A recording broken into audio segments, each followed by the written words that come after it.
Well, he's got his fire going again.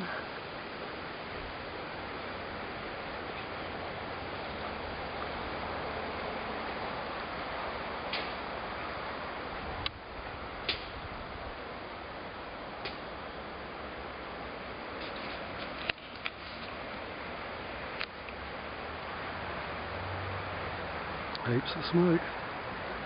Got his fire again. The fire brigade has been called for the second weekend in a row, so let's see what happens. And on top of that, the whole neighbourhood will know that this guy keeps lighting fires.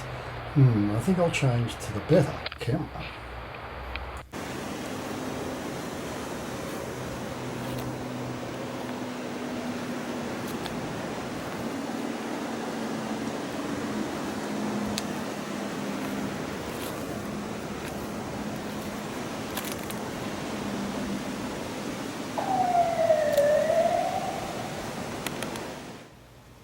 You just heard the siren of the fire brigade that arrived because this had to be reported and recorded as an incident.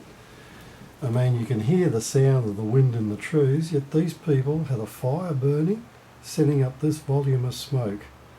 Now, this area has fought against two bushfires, one in 1994, when the embers were drifting down from the sky into this backyard, smouldering from a fire 2 kilometres away.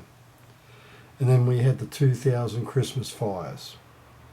Yet these people who were there then treat the area with disrespect in a highly proven bushfire zone. And under the Council Act or policy of backyard burning, it says you can have a barbecue, illegal for recreation purposes. Hey, that's fine. But they are still bound to prevent smoke pollution as an enforceable by law and does carry large fines.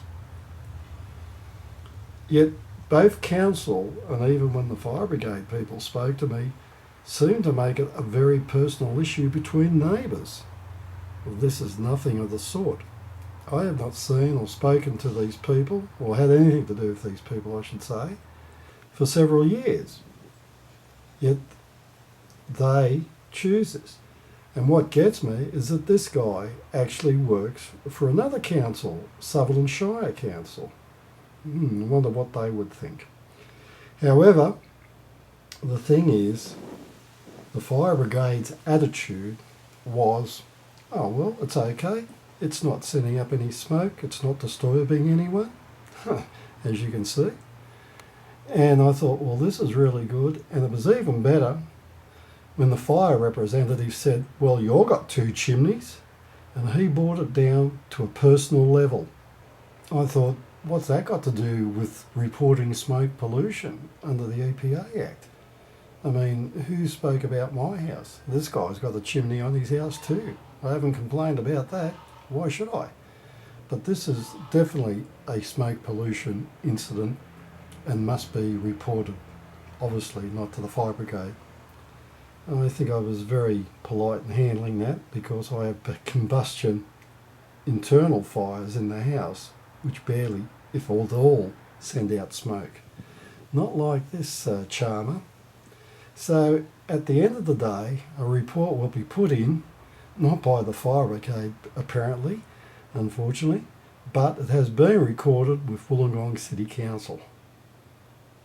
And let's see what happens this time, if any time. Because they appear to be, the council appears to be the only place that you can put a report into. Why have this policy if they can turn around and says, well, it's a personal issue between you and your neighbour? Well, wouldn't it be with anyone else reporting a fire somewhere else? So why is this tacky, childish response from council in regards to fobbing off the complaint or the concern, some concern as you can see, none of which is pointed out in their policy at all. It could be constituted as a conflict with a neighbour.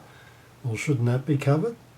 But it's not mentioned, but that's what they're using to say that it should be mediated. Nah, just reporting it under the council policy and EPA information. in a duty to report smoke pollution, as I read out that thing previously to you. What's the point in having that if they're not going to uphold it? Another thing too is that they put no time restriction on how long this can burn. This fire previously has been going five and a half hours one day, 6 hours another day. I mean, are they sitting there for 6 hours, rubbing their hands together, going, boy oh boy, let's get some more marshmallows? I don't think so. And it was interesting to note that all a fire brigade could tell me is that there were 2 logs there. Well, we know about that, but I didn't seem to think they mentioned anything about what they were cooking. But seriously, this needs a very good look at, otherwise they're setting a precedent.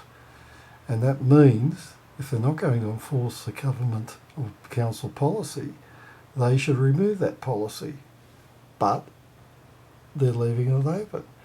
I mean, if they didn't remove it, council could actually be sued for not taking duty of care. Anyway, obviously they're setting up these smoke signals for the Indians. There's an Indian temple up the road. And we just wonder what will happen. Only time will tell. I could make a 2-hour movie about all the film I've shot about these things since 1998. Smoke signals of another kind. So here's the actual information on the Wollongong City Council site. Hey, look, they've even got a Facebook page, so go on there and put on your 2 cents worth about what you think of people burning off and having smoke pollution in a highly proven bushfire zone. Thank you.